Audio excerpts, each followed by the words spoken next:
Welcome back. This week's quote is from Jessica Shand. I've adapted it slightly. Perhaps we don't need a 10-step morning routine. Perhaps what our health really needs and will thank us for is simply meeting our basic needs daily. And this looks like eating enough, not skipping meals, drinking enough water, moving our bodies, regulating our nervous systems, and actually having proper discipline when it comes to screens and sleep. When did health and wellness get so expensive and so complicated? Let's go back to the basics and do the basics well. Now, I talk about this a lot. You can throw as much money as possible at wanting to be healthier, but you actually can't cheat the basics. So you can buy all the supplements, you can take the peptides, you can buy the lymphatic vibrating plate, you can buy the red light therapy like plates, you can buy all this stuff, all these gadgets or whatever, and they are not going to do anything unless you are mastering the basics. Everyone wants to cheat health, everyone wants an easy way out, and there's no easy way out. You have to eat well, you have to stay active, and you have to recover properly, and you have to manage that nervous system. Managing your nervous system is probably the most underrated part of health and fitness, because if you're stressed and overwhelmed and always like on the edge of a meltdown, you're going to find showing up for yourself really, really hard. You're going to find making good decisions with your food and, sleep and all of those things really, really hard. Before I go through this week's check-in, I just want to remind you all, this literally takes you less than 10 seconds to like, rate, review this episode, YouTube, Spotify, Apple Podcasts, whatever you're listening on. Just engage with it in some way if you can. It makes a massive difference, and it helps more women like you find this podcast and then get the help that they need. We're here for our weekly community Q&A. I'm going to go through some wins in a minute. Then we're going to go through some struggles and we're going to answer some questions. I first want to talk about progress. So one of our members is feeling a little bit frustrated, and I'm not going to name and shame her, but she's feeling frustrated because she feels like her progress is stalled. She's having a little bit of a dip in her mental health, and she's feeling like she's just wading through this really thick mud. I feel like it's really important to mention to all of you that progress is not always linear and it's not always tangible. So a lot of us see progress as the scales going down, or you'll see progress as getting faster at your running or fitter at your workouts or lifting heavier. And progress doesn't always need to be those things. It's not always this thing that you can measure and that you can clearly see or pinpoint. Sometimes we need to think a little bit deeper on what progress actually is. And so progress can be about your change in thinking, a change in attitude, a change in behavior, a change in you like experiencing certain things. So for example, if you're staying consistent in a situation or a period of life that you wouldn't have stayed consistent in previously, that is progress. If you're having a mental health dip, or you're struggling with work, or struggling with the kids, or just struggling in general because things are chaotic or things are a little bit crazy, and maybe you're not seeing losses on the scales or increases in the gym, maybe you're not seeing that type of progress, but you are remaining consistent even when things feel hard. And in the past, that was something you didn't do. You're still making progress. Like, you are still becoming and still are an improved version of yourself. So don't forget about that. Like, progress isn't always this tangible thing. Your progress hasn't stalled. If you're still showing up and you're still putting in the effort, you're still doing the work to fuel yourself, you're still showing up to the gym when you don't want to, when you're finding it hard, you are still making progress. And it's like, we need to remember that progress is, a lot of the time, it's just acting and being different and behaving differently than you would have in the past. And so I know for a fact, you individually who are struggling with this, and many of you listening to this, I know you're making progress. Aside from the scales, aside from the personal bests in the gym or the running or whatever, you are still making progress because you are still showing up. You are strengthening that self-discipline. You are strengthening your mindset by showing up and doing hard things when you really don't want to. You are building healthier habits, and you are not letting your excuses get in the way. And so that is still progress. Okay, it's not as tangible. Okay, you can't see it on a fucking graph, but it's still there and it's still progress. So please don't forget that. Okay, so let's go through a win from the week. So I did highlight two. I have to really, really hold myself back from reading everyone's wins, but I'm going to read out two. So first of all, we've got Chelsea. So Chelsea's been in the community for a few months and she's just done 2 weeks of no tracking. And she's just been making really good choices with her food. Now, I'm not against tracking calories, but my goal is to get every single woman away from tracking calories eventually, because I feel like that gives you the ultimate freedom. And, you know, you've got the knowledge to be able to fuel yourself without relying on an app. She said she's had the odd little treat here and there. And she said within 2 weeks, she can see such a difference in her pictures. You can see more definition in my stomach.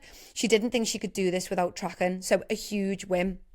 A lot of the time, people get addicted to tracking because it's another form of control. I feel like a lot of the time, tracking constantly ruins your trust with yourself in a way. So, for example, I trust that I can fuel my body well without having to put it in an app. But people who've been tracking for a year, a lot of them are like, oh, it's like this loss of control, and then this lack of trust with themselves, that if they're not tracking on the app, they're not going to make good decisions. And that's not true. And it's also not healthy long term. Like, we want to make sure that we have the knowledge and the ability to keep ourselves fueled and feeling good in any situation without having to know every single calorie and weigh every single gram of rice. So this is an amazing win. Chelsea was worried about coming away from tracking, but she was also frustrated with having to track absolutely everything. So she's made really healthy choices, focused on the habits of 3 high protein meals, thinking about fibre, fruit and veg and all of those things. And she's seeing a difference. A lot of the women who I work with find that when they stop tracking food, they think about food less. And this is something that I get a lot. I get a lot of food noise when I know I'm tracking everything. So because I'm trying to stay within a certain amount of calories, I'm thinking about food more, and that then makes me want to eat more. It's weird. Whereas when I give myself, well, the way that I always am, I just have a structure of eating and I don't really move away from that structure of eating. And that's much easier and much less thought for me. So well done, Chelsea. I'm proud of you. And then our next win is Kylie. So Kylie is demonstrating amazing consistency. So she's just hit 50 workouts on the Lift and Glow app. She says she feels like her strength workouts are just the norm for me now. So she's just become someone who goes to the gym. She's just someone who trains and lifts weights. Like, that is who she is now. And I know so many people listening to this will be like, I can never see myself being consistent in the gym, or I'm always all or nothing. I'm always stop and start, but you don't have to be.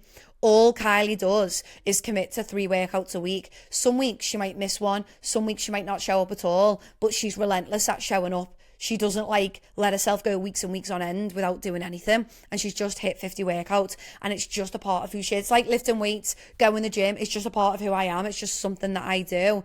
And it doesn't take much thought or anything. It's just like, that's what I do. And that's what Kylie's identity has also become as well, which is amazing. And I do talk about this a lot. Like, we have to identify with the person who has achieved what we want to achieve. So if you're thinking about, right, I want to lose weight, I want to feel healthier, and I want to feel more confident in my skin, you have to envision what that person does. So what does that person who loses weight, who's lost weight, who feels unreal, who feels healthy, what does their life look like? Well, they probably fuel themselves with great food. They probably don't drink alcohol every day. They probably go to bed early. They probably make sure that they have a good routine with the gym. They probably push themselves when they're in the gym. They probably go for a walk every day. Okay, they do them things. Well, that's now what you need to do right now.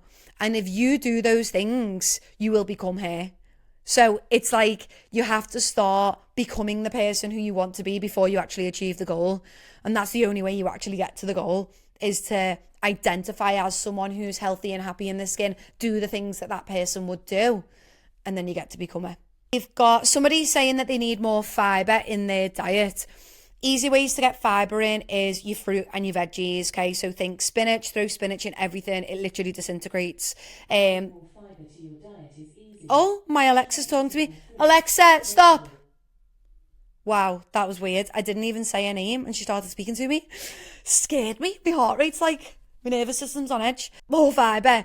We need to make sure we're having more fruits and veggies. Really simple, like in your breakfast, have berries or avocado, have your spinach, have your broccoli, have your asparagus. Just get your plants in. You're going to get plenty of fibre from there. You also get a decent amount of fibre from some whole grain breads and things like that. Make a conscious effort to get 2 plants in every meal and you will hit your fibre target. She also said more sleep. We need a bedtime. Okay, like I know that this is baffling and this was baffling to me ages ago as well. But just because you're a grown-up doesn't mean that you don't need a bedtime. We do need a bedtime. It's so easy to stay up late scrolling on your phone or watching a Netflix series. Like time really does just disappear. And it's so easy to miss a good night's sleep from just staying up and doing nothing. And we want to make sure that if we want to have a positive next day, so if you want to make it as easy as possible to make good choices with your food and make it as easy as possible to get to the gym, as easy as possible to have a productive day in work, you want to be in a good mood, you want to be able to go for your walk, you don't want to be like fighting for your life and having to live off caffeine, go to bed early.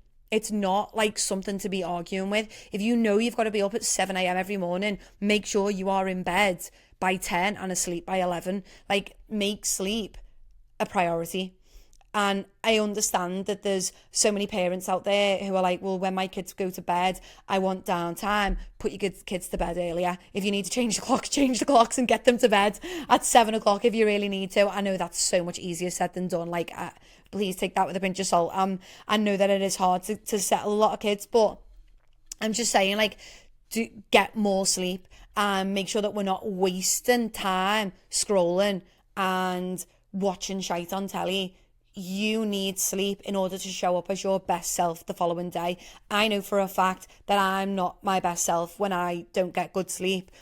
Fran's not, almost everyone in my gym, if they walk in, I'm like, oh, she's tired. I know she's been up with the kids, or I know that she's struggled, or she's a bit stressed, or she's had one of them bad night's sleep when she's due on or whatever. So try your best to focus on getting good sleep. It's like the first thing that you can focus on that will make everything else easier. It makes your whole rest of your life easier if you sleep well.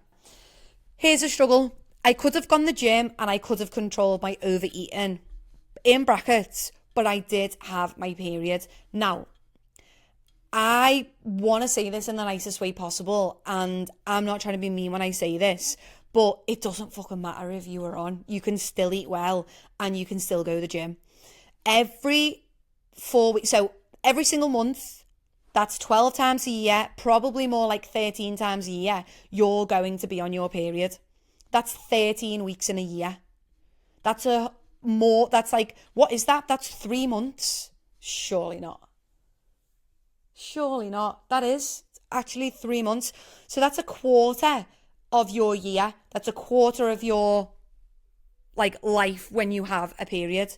That you're just going to be like, oh, I'm on, can't eat well, can't go to the gym. It's not true.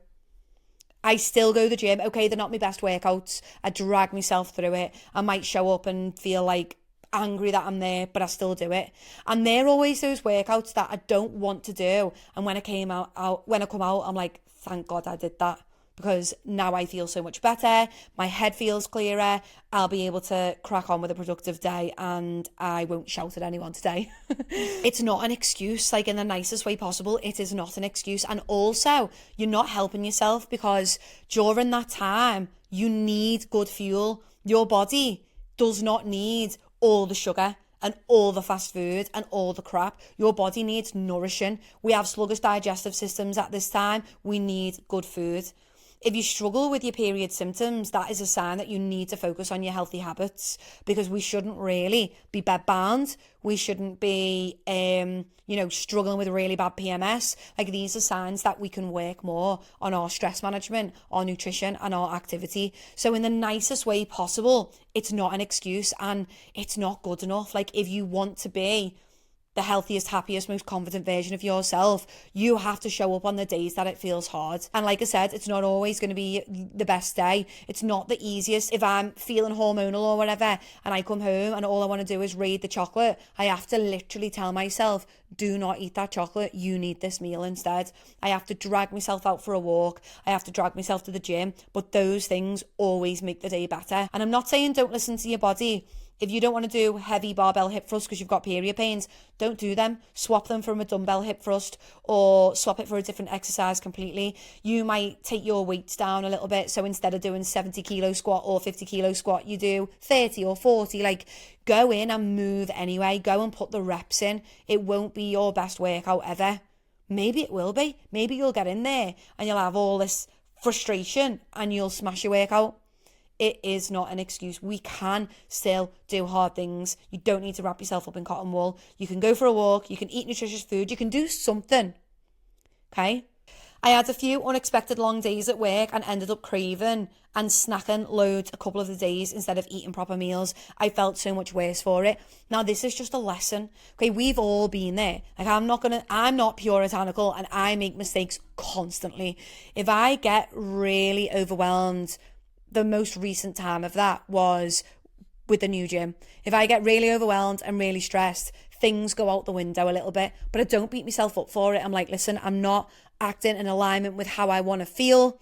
I don't feel good for it. And so I'm going to sort it out.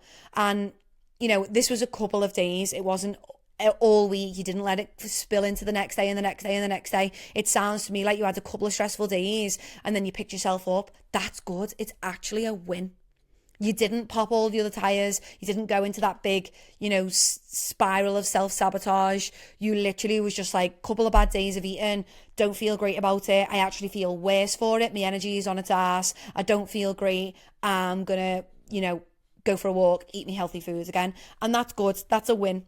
When you have these days where it is difficult, where it is tough, and you do something that doesn't make you feel better, remember it. So next time you're stressed, overwhelmed, stuck at your desk, still eat that meal prep, still eat that meal, that leftovers from last night, still eat the sandwich that's in the fridge, still eat your meals, because you know now that not eating the meals and snacking instead didn't make you feel any better.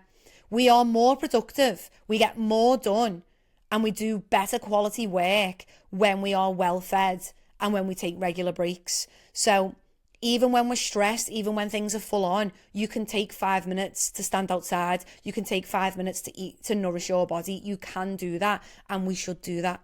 I'm really struggling after returning from holiday. My mood is low, energy is low, and I'm not eating well.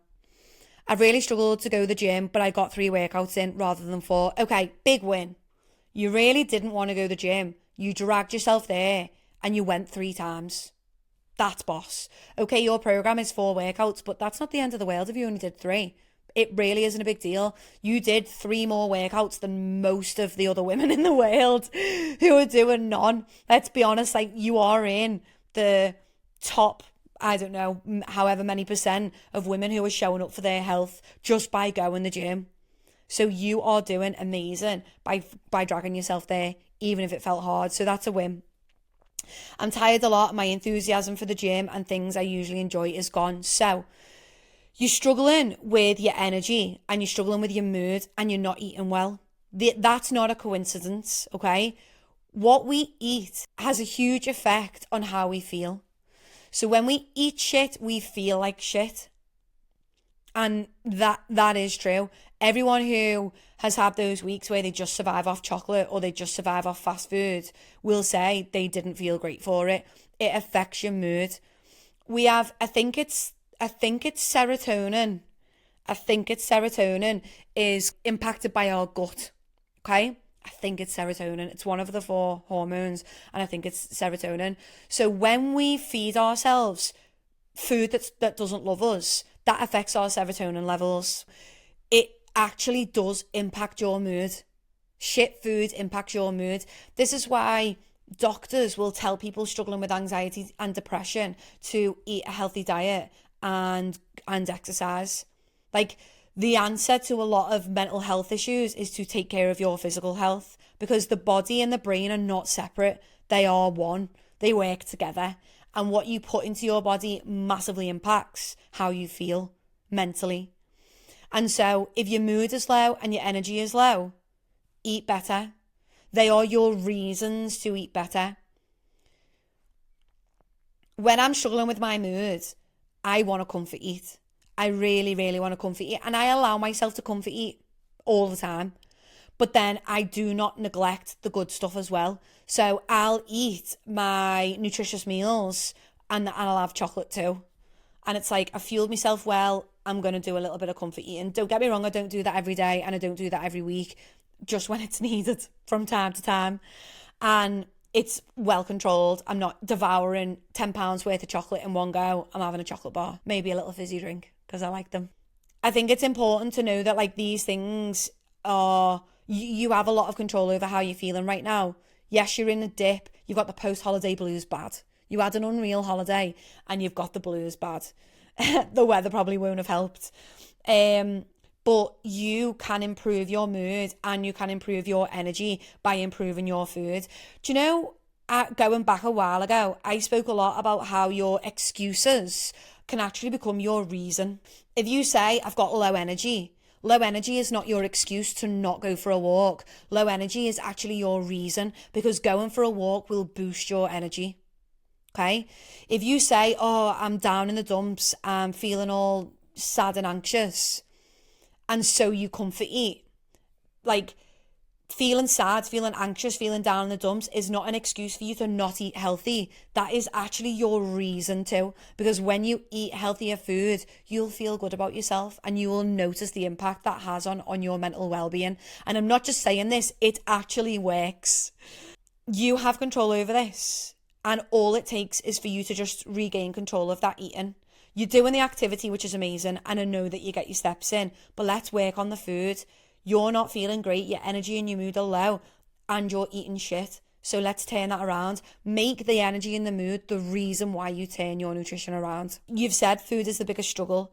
I'm really tired and more hungry than usual. You're more hungry than usual because you are given into the temptation of things like sugar. So once we start allowing ourselves that sugar, we have these big sugar increases and crashes. And when the crash comes, we want more of it, so we eat more of it. And then also when we all allow ourselves to overeat, our bodies get used to that overeating. And when we try and pull back, it doesn't want us to. So we want to make sure that you're fueling yourself with nutritious food. You're sticking to your structure of eating. You take them snacks right back. Okay? One snack a day is all any adult human being needs. Really. If you have your big nutritious meals, you do not need to be snacking all day. It's not necessary. Your gut will love it more if you have big nutritious meals. You allow yourself to digest them before giving yourself another one. It's also much easier to maintain your weight when you snack less and you eat bigger meals. Questions? High fibre summer foods and how to scroll less. So high fibre summer foods, I think summer foods is actually quite simple. So we need to be thinking like fruits. So berries, strawberries, raspberries, blackberries, all great. Spinach, salad leaves, all really great for fibre. Avocado, great for fibre. Apples, pears, great for fibre. Okay? How to scroll less. So I actually don't have this app, but I did used to have it and I'm debating getting it again. Try and get Opal. You have to pay for an app and it basically blocks you from the app. And it seems mad that we have to pay to block us from an app, but it does work when I used to have it. The thing that I actually do is I have physical separation from my phone. When it gets to after tea time, so when I finish work, I literally close my laptop, get my work phone, and I go and put them in the office and I close the door. Okay, and I'm like, that's done. Don't be answering work WhatsApps. Don't be looking at your emails. Like, be done with it. I have to have that physical separation, otherwise I'll just pick it up. With my phone, and I've got Instagram and TikTok on there, if I've had my tea and I find that I'm scrolling, I will literally go and put my phone upstairs. And I'm like, I have physical separation. So I don't sleep with it in my room. Because if I sleep with it in the bedroom, as soon as I wake up, I'll scroll. If I wake up in the night, I'll look at my phone. I'll scroll right until I fall asleep. And that's not good for us. So I would think about having a physical separation from your phone. Try the Opal app that like blocks you from apps. Or like separate yourself. So if it gets to 7 p.m, and you've already been on Instagram for an hour, go and put your phone in another room and do not go and pick it up again. ASOS can wait. looking on Amazon can wait. There's nothing urgent on your phone. Even like the other week, me and Fran were watching something. His phone was somewhere and my phone was in another room. And we were trying to figure out, I can't remember what it was. It was either geography or history related. And we were trying to figure something out. And I was like, and we were like, oh, where's my phone? Because we're going to Google it. And I was like, no, let's actually use our brains and think about it. And when do we ever do that anymore? Like, we are literally getting stupider by the day. And it actually does my head in. Like, I remember like being young and my mom or dad or would be able to like say a year that a song was released. Like, they had amazing recall of that song came out in that year, or that happened in that year, or do you remember this footy game this year? I don't remember shit like that at all, ever. Like, I don't remember when anything happened, what year, like, it's actually insane. Or like, even things like geography and history, that things that you simple things that you could recall, or a person. Who was that person? Who was the actor who played Severus Snape, for example, in Harry Potter? Like, that's stuff that we should really be able to recall, but instead we used to Google and everything. So get your phones away, like, use your brain a little bit more. And like, that was just a mad little tangent, but that was just an example of a way that we rely on our phone so much. And if I went and Googled that thing, within 5 seconds of me Googling that thing, I'd have ended up on Instagram or TikTok. So then I've lost another hour of my life scrolling, looking at people I don't, on in the nicest way possible, that I don't give a shit about. I genuinely am not taking in any of the information that I'm looking at when I'm scrolling. I'm overwhelmed with information that my brain can't take in anymore. So why am I looking at it? We literally put our phone down to watch a film, and then before you know it, we're back scrolling. We have zero attention span. And so the only solution that I've found to stop this is a physical separation. And I find myself going like that, looking for my phone. I'm like, fucking fuck off. Like, get a grip, you weird little screen addict. Just focus on where you are. Things that really, really help me as well is reading. I feel like when I'm reading, I don't want to pick up my phone because I feel more engrossed in that. It's a lot more like engaging and like stimulating than watching a screen. It's not as easy to get distracted. So yeah, I think you can try the Opal app, or you can just physical separation. It's the best thing that's worked for me. So I hope that helps. Give me ideas to help reduce bloating through food choices and water intake / vitamins. There's so many different reasons that you would bloat. What we have to remember is, oh, you just gave me a proper fright. No. Sorry about that. So there's so many reasons that you would bloat. Remember, after eating a meal, you will feel some fullness in your tummy. And so we need to know the difference between, like, when we wake up in the morning and we haven't ate for 9 hours or 8 hours or whatever, we're going to feel different than at the end of the day when our stomach is full of food. Our stomach is going to hold food while we digest food. So we need to be mindful of that. Like, not all bloating is bad. If you are experiencing extreme bloating, and that's like, it's uncomfortable, it's significant, it's uncomfortable, it's discomfort, and like it is fairly extreme, then we're reacting in some way. One of the most underestimated ways to prevent bloating, and this has helped so many of my clients and it's helped me loads, is to eat slower and eat in a calmer environment. So many people, this goes back to the nervous system regulating thing. So many people are stressed. Their body is not ready for you to start feeding it food, and so we bloat up.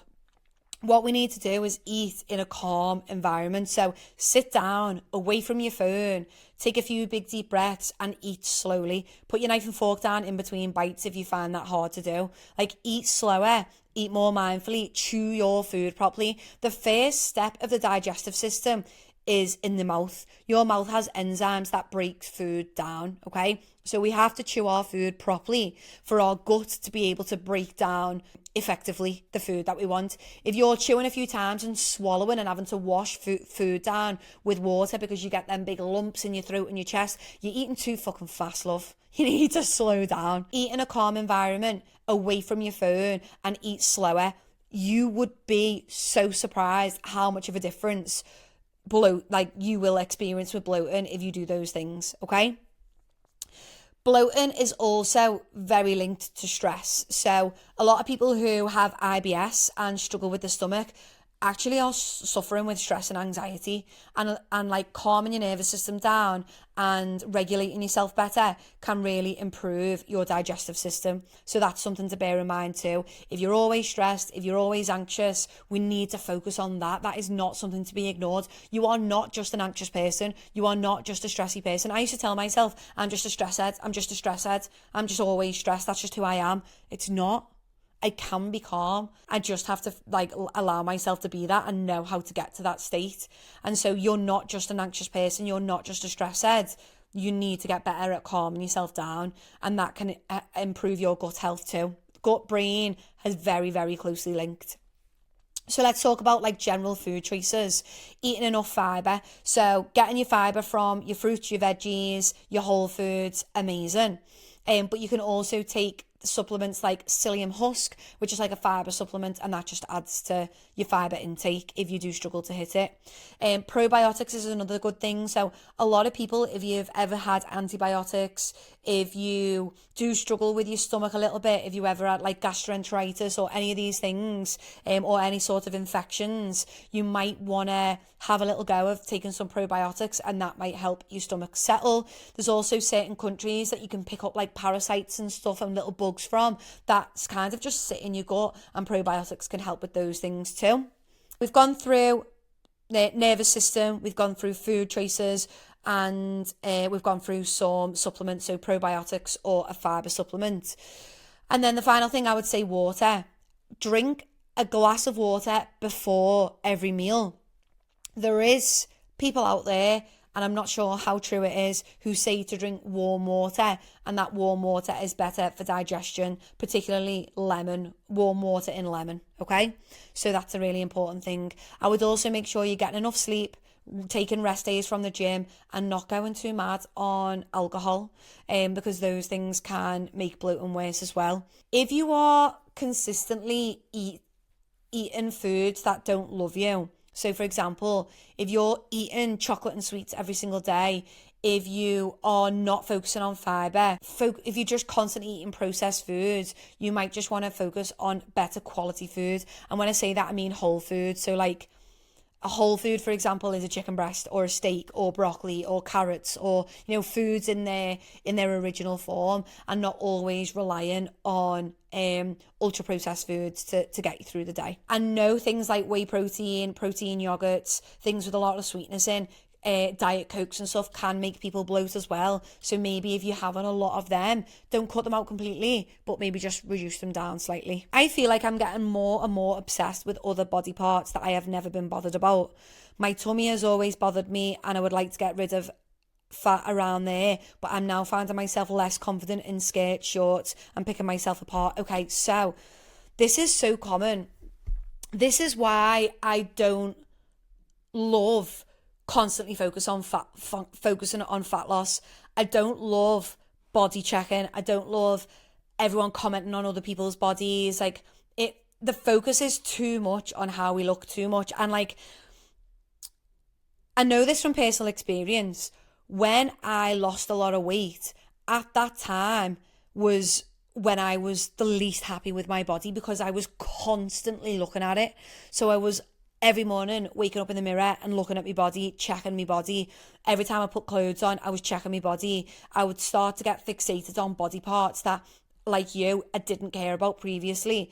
And it's basically an increase in body checking. Sometimes when people diet, sometimes when people try and change their body, that makes them more focused on their body, and therefore they start picking apart their body more, and we get a worse relationship with ourselves.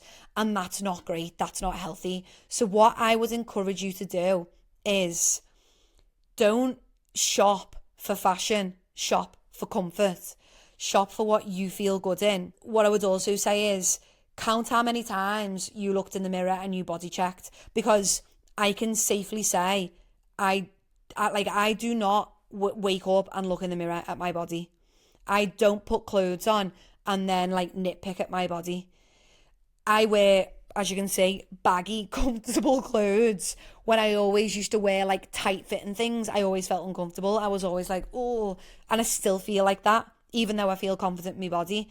I think Dress for how you want to feel, dress for comfort, not like for fashion. And pay attention to how often you are actually looking at yourself and critiquing yourself, and try and minimize it. So if right now you've counted that today you looked in the mirror 10 times, your goal tomorrow is to do that less. Your goal tomorrow is when you get up out of bed to not look in the mirror, and to not look in the mirror. Look in the mirror to look at your makeup, but don't body check. Don't be taking progress pictures. Don't be like body checking in the mirror. Just get on with your day. It's the least important part of you. What you need to be aware of is that you are a healthy person. You know, you've lost weight and you look and feel amazing. Just a few months ago, you were saying how amazing that you feel. So what we've probably got into the routine of is being too hyper aware of what our body looks like, instead of focusing on what our body does and, you know, what really matters more than anything, which is our health. Count, out of interest, count how many times you body check in the mirror and aim to like halve it each day. And we all want to get to the point where you don't wake up in the mirror and pinch things and look at yourself. I can honestly say, if I'm walking past the mirror in my underwear, I'm not paying attention. I don't care. I'm more likely looking at my hair or something. Like, I really don't care. And that's kind of like, just don't care really about what my body looks like. I care about what it can do. I care about my strength. I care about fueling myself well. I care about health. And I know that that's really like a privileged position to be in, but that's not because I think I'm skinny or whatever. It's just because health is the most important thing to me. That is my North Star. That's what I care about. So yes, I've got body fat in places. Yes, I've got cellulite in places, but I just don't give a fuck. And so that's the kind of place we want to get to, is that we know we're healthy. We know that we're going to wear clothes that we feel good in and not just follow trends. And we dress for our body, not try and fit our body into things. We dress for who we are. You know, we don't always try and critique and change things. You just try and be the healthiest version of yourself. I think the picking yourself apart is happening because you are paying too much attention to what you look like, when it is the least important part of you. Okay, I'm up to 70 kilos on the barbell hip thrust now. Sometimes it feels like the barbell is pinching at my pubic bone. I have the pad on the bar. What am I doing wrong? So you're probably just pushing the bar a little bit too low. There's a sweet spot. Some people prefer to have the bar high on their hip bones, but I have the bar between my hip bones and my pubic bone, so it doesn't hurt. You might also want to get one of those barbell pads that is straight and then has a ridge up and then is straight again. But yeah, you probably just need to play with the positioning of the bar. If it's pinching you, try having the bar a little bit higher up or a little bit lower down. It's just getting the right positioning. It's different for everyone, to be honest. Like, people prefer to have the bar high, others prefer to have it low. Some of my clients have the bar right on the top of their thighs because they can't bear it, particularly if they've had a C-section. They can't bear it anywhere near their stomach, so they push it onto the top of their thighs. Fine to do. How much water do I need to drink daily? Do you know what? A lot of people go on and on about drinking 2 litres of water a day, and that is a really, really good goal. You definitely won't be dehydrated from drinking 2 litres of water a day, if you live in this country anyway. 1.5 litres of water is a great goal. If you can do more than that, amazing. At least 1 litre for sure. So make sure that you are drinking at least 1 litre, ideally over a litre and a half, because, you know, especially as it's getting warmer now, we do sweat. You do train, so you're going to be sweating during that, and obviously we are expelling liquids throughout the day, so we need to make sure that we're hydrated. A good way to see if you're dehydrated or not is to look at the colour of your wee. If your wee is yellow, you're dehydrated. If your wee is dark, you're definitely dehydrated. We want clear wee. So if you like a light yellow clear wee, your wee will tell you if you're dehydrated or not. If it's looking yellow, drink more water. That is all. Remember, please, it makes a big difference. Rate, review, comment, do whatever you can to support the podcast. And I look forward to answering your questions again next week. If you want to join the community, I'll leave the link in the show notes. If you have any questions about it at all, then just drop me a message and let me know. I'm always happy to help. Have an amazing week, and I will see you all soon.